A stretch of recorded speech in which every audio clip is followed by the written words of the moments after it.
안녕하세요. 제가 아마 지금 스페인 영상을 마구마구 편집해서 올리고 있으니까 그렇게 오랜만은 아니겠네요. 음, 여행이 뭐라고 생각하시나요? 낯선 곳에 가는 것? 해보지 못한 일을 경험하고 낯선 사람들과 함께 생활하는 것? 그런 의미에서 여행을 갑니다. 뭔 헛소리야 이게. 제가 간을 좀 자르게 됐어요. 그래가지고 오늘이 입원 날이고 내일이 수술 날인데 왜 간절제를 하게 됐는지, 입원하기 전에 뭘 준비해 가야 하는지 이런 것들을 이제 기록해 보려고 합니다.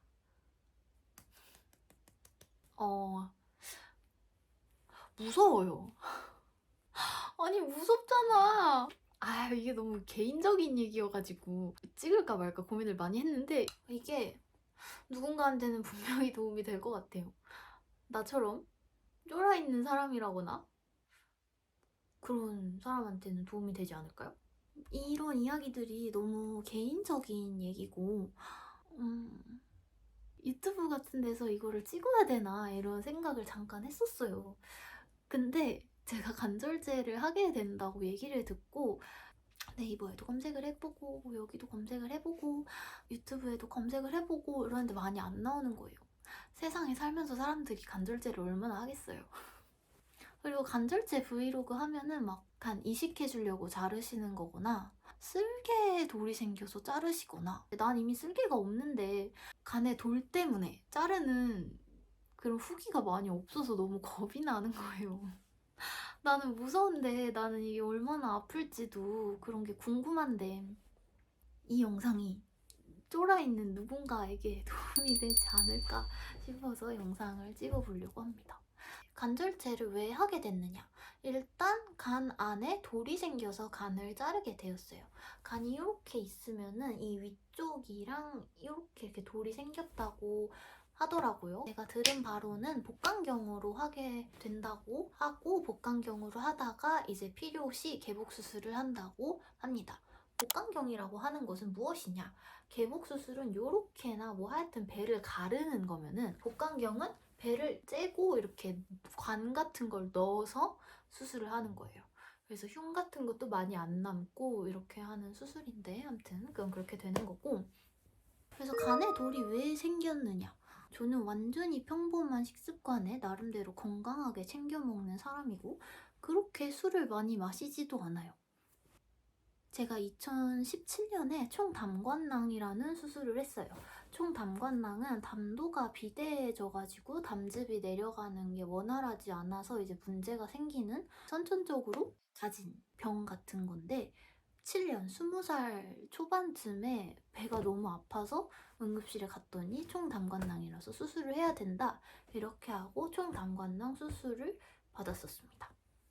간이랑 이제 장이 있고 거기 사이에 뭐 담도가 있대요. 비대해진 담도를 착 자르고 장을 끌어다가 간에다가 이어붙이는 수술인데, 그때 제가 담도가 커져 있었고 간도 조금 부어가지고 의사 선생님 피셜 백록담처럼 파냈다고 하셨습니다.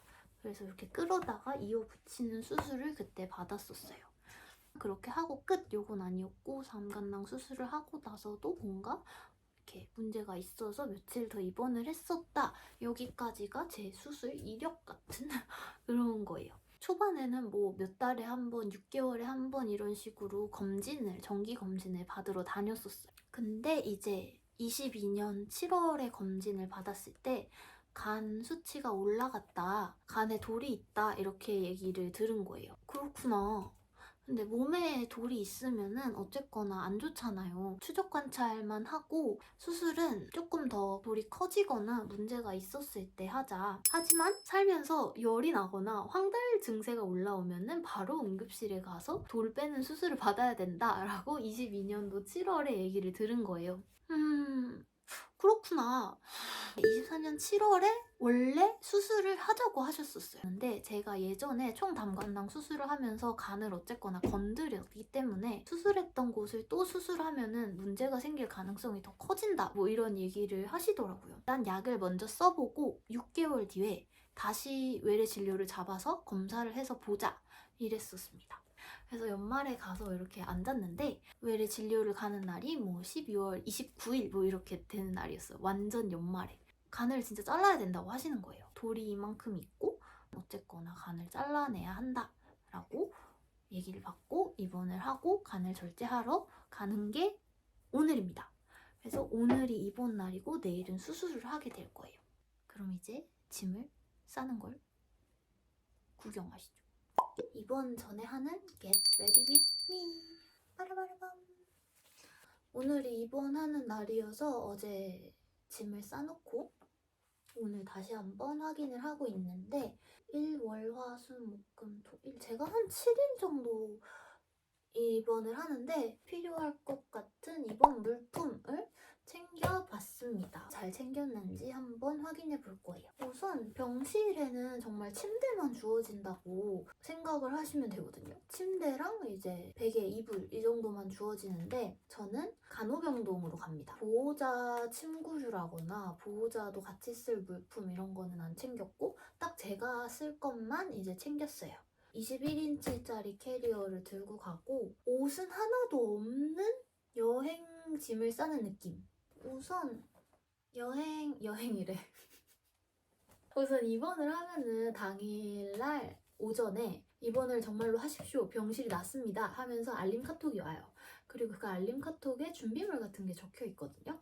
그거를 약간 참고하셔서 짐을 싸시면 되고 저는 다른 블로그 글도 봤고 전에 입원했을 때 엄마가 챙겨줬던 것들이 이제 기억이 나가지고 그것들을 이렇게 위주로 챙겨봤습니다. 마스크 좀 넉넉하게 필요하고요. 아직도 대학병원은 마스크를 써야지 출입이 가능합니다. 그래서 입원하는 내내 쓸 마스크들 챙겼고 이거는 슬리퍼. 집 앞에 외출할 때 나가는 슬리퍼인데 물에 젖어도 되고 크게 미끄럽지 않은 슬리퍼. 이건 목베개. 이렇게 하면은 이게 부풀어 올라요. 병실에도 베개가 있지만 전에 입원했을 때 누울 수 없는 상황이 벌어질 수도 있어요. 베개를 이렇게 하면은 베개는 네모나니까 자꾸 흘러내려요. 그래서 누울 수 없는 상황에 이 목베개를 끼고 이렇게 비스듬히 기대서 앉듯이 누워있으면 편할 것 같아서 챙겼습니다. 압박 스타킹. 전에 수술 받았을 때 이 압박 스타킹을 신겨주셨었는데 계속 누워있으니까 피가 아래로 뭐 흐르지 말라고? 잘 흐르라고? 그러는 건가? 하여튼 압박 스타킹이 또 한 번 필요하면은 요거를 그냥 사용해도 되지 않나 싶어서 하나 챙겨갑니다. 그리고 여기에는 뽀송뽀송한 수건 2개랑 스포츠 수건 요 파란 거 하나랑 이 뒤에는 안 보이겠지만 속옷이랑 양말이 들어있습니다. 양말은 수면 양말 챙겼고 수술하면 몸이 붓는데 일반 양말로는 조금 힘들고 스포츠 타월 하나인데 이제 세수 같은 거 하면은 요걸로 닦아서 금방 말려놓고 두꺼운 수건은 이제 머리 말리고 이럴 때 쓰려고 챙겼습니다. 근데 이번 기간은 긴데 그렇게 매일매일 샤워를 하지 않기 때문에 샤워를 못하기 때문에 그렇게 많은 수건은 필요하지 않을 것 같아서 딱 2장만 챙겼어요. 손수건. 면으로 된 손수건 2개를 챙겼는데 병실이 조금 추울 수도 있고 금식도 하고 이제 수술 후에도 물도 못 마시고 이러니까 그때 이 손수건에 물을 적셔가지고 입에 이렇게 대고 있으면은 조금 갈증이 덜해져요. 그래서 그거 하려고 손수건 2개를 챙겼습니다. 병원복 위에 입을 커다란 가디건. 빨리빨리 입고 벗을 수 있고 넉넉한 사이즈로 하나 챙겼고 꼬질꼬질 방지 모자. 피폐해진 채로 나올 수 있기 때문에 그런 것들을 이제 가려주는 모자. 그런 것들을 커버해줄 안경. 이건 알이 없어요. 그리고 이거는 완전 필요한 두루마리 휴지랑 요 휴지. 사실 요거보다 곽으로 된 종이곽으로 된 휴지가 있으면 편하거든요. 이렇게 톡톡 뽑게. 이거는 가벼워서 이렇게 딸려 나오니까. 물티슈를 안 챙겼는데 이따 가다가 마이비데 이런 물티슈랑 얼굴을 닦을 수 있는 조금 순한 물티슈를 사서 갈 것입니다. 이거는 양치컵, 텀블러. 빨대 있는 게 좋긴 한데요. 다이소 가가지고 이제 빨대를 살 거예요. 이제 세안용품들. 뭐 세럼, 수분크림, 뭐 로션, 치약, 칫솔 이런 거 한꺼번에 가져갈 거. 근데 간호병동이기 때문에 빨리 가서 사다 줘라고 하면은 사올 사람이 나. 근데 아픈 사람도 나. 그렇기 때문에 이제 준비를 다 해서 가야 합니다. 서브 가방에 챙겨갈 전자기기들. 태블릿 챙겼고, 충전기 넣었고, 이거 정말 필요할지도 모르는 이것을 챙겼어요. 닌텐도 스위치. 오빠가 젤다의 전설 2가 있는데 오빠가 수술날 와줄 거기 때문에 오빠한테 젤다의 전설 2를 챙겨달라고 했습니다. 입원하고 많이 아프면은 이제 누워있어야 되는데 그러면은 내가 젤다의 전설을 할 수밖에 없잖아? 그리고 이거는 그냥 혹시나 필요할까봐 챙긴 건데 전에 수술하고 이것저것 주렁주렁 달고 나왔어요, 몸에. 이번에는 안 그런다고 들었는데 혹시나 내가 몸에 그런 파우치 같은 것들을 달고 나오게 된다면 필요한 것들을 챙겼습니다.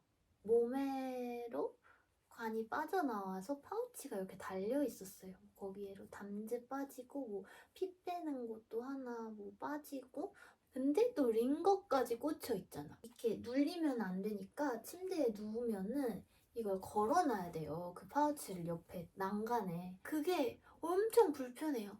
잠깐 일어날 수 있으면은 그 파우치를 이제 다 끌러가지고 다시 링거 거기 걸어가지고 화장실에 갔다가 다시 누우면은 또 이거를 걸고 막 이랬어야 되는데 그게 너무너무 불편했던 거예요. 내가 몸에 뭔가를 달고 나왔을 때 빨리빨리 옮길 수 있는 게 뭐가 있을까라고 생각했을 때 이 두 가지일 것 같아서 빨래집게랑 이 S자 고리를 하나 챙겼습니다. 그냥 걸고 어디 툭툭 걸면 진짜 편할 것 같아요. 필요하면 이런 거 사기 얼마나 또 아까워요. 아무튼 이렇게 다 챙겼고 닌텐도 스위치 챙겼고 캐리어를 가져가는 이유는 보스턴백이라고 하나요? 그런 큰 가방에 가지고 가면은 막 이렇게 뒤적뒤적 찾아야 되잖아요.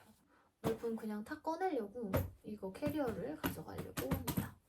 그리고 다들 캐리어로 많이 입원하지 않나요? 여기에 복장은 잠옷바람이지만 지금은 배를 조이지 않는 추리닝 같은 바지랑 널널한 후드티나 점퍼 같은 거를 입고 가려고 합니다. 여기까지 입원 전 Get Ready With Me 였습니다.